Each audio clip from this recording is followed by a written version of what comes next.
ഇന്ത്യയിലെ 10 സ്മാർട്ട് നഗരങ്ങളിൽ തിരുവനന്തപുരം ഉൾപ്പെടുന്നു എന്നുള്ളത് ഈ പത്രസമ്മേളനം നടത്തുന്ന സുഹൃത്തുക്കൾ മനസ്സിലാക്കണം. കേന്ദ്ര സർക്കാരിന്റെ ബെസ്റ്റ് സ്മാർട്ട് സിറ്റിക്കുള്ള അവാർഡ് ലഭിച്ചത് തിരുവനന്തപുരം നഗരസഭയ്ക്കാണ് എന്നുകൂടി നിങ്ങൾ മനസ്സിലാക്കണം. ഞങ്ങൾ അന്തസ്സായിട്ട് ജോലി ചെയ്തിട്ട് വാങ്ങിയെടുത്തതാണ്. അങ്ങനെ ആരുടെയും ഔദാര്യം പറ്റി ഇവിടെ സ്മാർട്ട് സിറ്റി വന്നതല്ല. സംസ്ഥാന ഗവൺമെന്റ് ഇതിന്റെ പകുതി പണം ചെലവാക്കുകയാണ്. കോർപ്പറേഷൻ അതിന്റെ ഭൂരിഭാഗം പണം ചെലവാക്കുകയാണ്. അങ്ങനെ 1536 കോടി രൂപയുടെ പദ്ധതിയിൽ കേന്ദ്ര ഗവൺമെന്റ് തരുന്നത് കേവലം 500 കോടി രൂപയാണ്.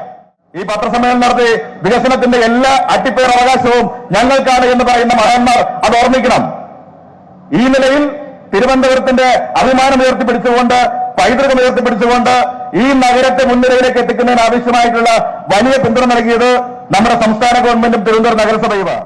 വികസന സ്വപ്നങ്ങളെ ഒന്നൊന്നായി സാക്ഷാത്കരിച്ച് മുന്നോട്ട് പോകുന്ന വട്ടിയൂർക്കാവിന്റെ ജനനായകൻ മുൻ നഗരസഭാ മേയർ ആദരണീയനായ അഡ്വക്കേറ്റ് VK പ്രശാന്ത് സംസാരിക്കും. അദ്ദേഹത്തിന്റെ വാക്കുകളിലേക്ക്. എല്ലാവർക്കും നമസ്കാരം. വേദിയിലുള്ള ബഹുമാനപ്പെട്ട മിനിസ്റ്റർമാർ, പ്രിയപ്പെട്ട സുഹൃത്തുക്കളെ, ഇവിടെ സൂചിപ്പിച്ചതുപോലെ തിരുവനന്തപുരം സ്മാർട്ട് സിറ്റി ആകാശത്തു നിന്നും പൊട്ടി വീണ് നമുക്ക് ലഭിച്ചതല്ല.